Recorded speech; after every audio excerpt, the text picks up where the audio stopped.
It is generally accepted by Christians that evil stalks the world, and one cannot be spared encountering it. This is why the Lord's Prayer ends with a prayer for deliverance, when such encounters invariably happen. How many times would Meghan have had cause to pray to the Lord for deliverance from evil, from the time she unwittingly invited the devil's chief advocate into her life? How could Meghan have known that by responding to Piers Morgan's tweets she was inviting the living embodiment of evil into her life?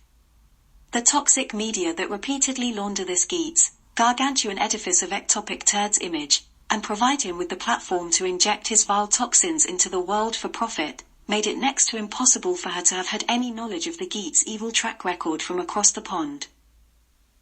How could she have known that in 1995, in the wake of the public backlash from his invasion of Harry's aunt's privacy, by publishing photos of her leaving a rehab facility, Rupert Murdoch had reluctantly sacked him from his now-defunct tabloid newspaper, News of the World? The same News of the World that Murdoch was forced to close down in 2011 due to its extensive involvement in phone hacking.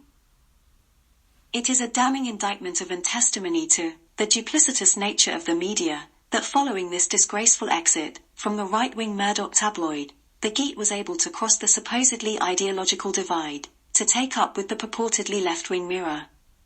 How could Meghan have known that, in 2004, the geet was again reluctantly fired from the Mirror, not for publishing fake pictures of fake British soldiers torturing and abusing fake Iraqi prisoners, but for refusing to apologize for doing so? One can only imagine how many insurgents were recruited and inspired to join forces against the West by the fake Mirror headlines. Having burnt his bridges in the UK, the geet crossed over the pond to the US, where he was welcomed with open arms by those who were definitely aware of his outrageously evil track record, but chose only to note how profitable it had been. A massive image laundering exercise was undertaken as the geet was made a judge on America's Got Talent, a guest and eventual winner on Donald Trump's The Apprentice, and the host of his own show on CNN.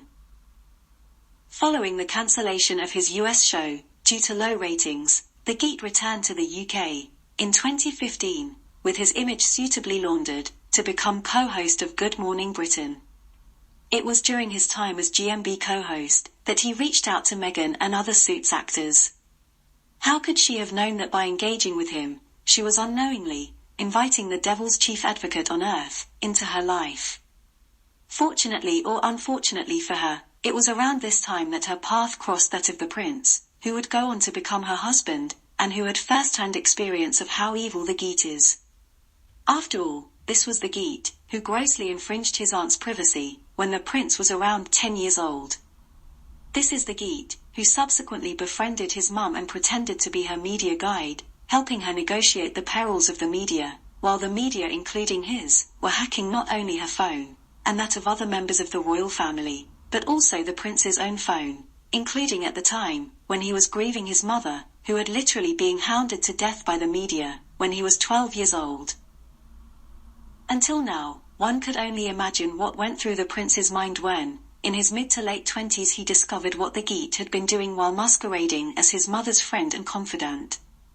One can only imagine how shocked Meghan would have been to have found out just how evil the geet is, and how determined her prince was to bring him and his media cohorts to book, following the cancellation of the second part of the Leveson inquiry. One can only imagine how evil the geet is, to then launch a cynical public campaign, pretending to be canvassing for Meghan's friendship, in the full knowledge that she wanted nothing to do with him anymore, and his main interest was in using her to get to her prince. One can only imagine how evil the geet is, to then turn around to become her chief critic and tormentor, from her wedding day and through 2 pregnancies to this day. The geet could simply have left her alone and faced her husband directly, instead of using her as a pawn in his evil attempt to get the prince to stop his lawsuit. One can only imagine how evil the geet who had tormented the prince's aunt almost to death, his mother to death, his wife almost to death, and endangered her pregnancies must be, to be doing all this for money or whatever reason. Or in some misguided notion that he could somehow use Meghan to inveigle himself to her prince and con him, just like he did his mother a quarter of a century ago. Or perhaps it was all a devilish attempt by these evil people who have no legal defense, opting to destroy the plaintiff rather than defend themselves in court. They succeeded in driving the couple out of the UK, and restricting their financial ability to pursue legal remedies. However, Meghan and her prince were able to regroup in the US with greater financial reserves, and the case is likely to come up this year.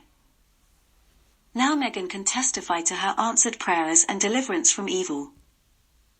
Thank you for your kind attention. Please provide your comments below and stay tuned or subscribe to be notified when the next installment is uploaded.